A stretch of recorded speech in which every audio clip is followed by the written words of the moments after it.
independent auteur that, you know, makes these really small but great movies, but will he ever get his time in the Oscar sun? And then not only does he do that, he gets four.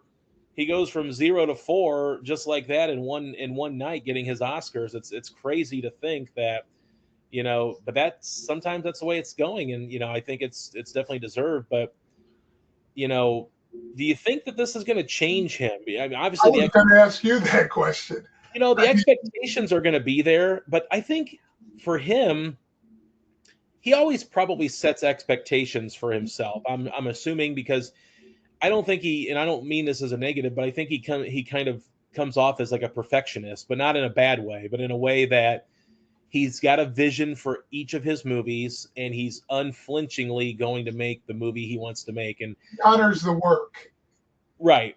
And I think that there might be a situation where if he goes the Chloe Zhao route, who makes the, you know, Eternals and gets the big paycheck from Marvel to make a movie, and he does, and she doesn't have final cut, and she's got to play within the playground of Marvel instead of in her own sandbox, like she, you know, did with Nomadland and The Rider and other movies that she's made.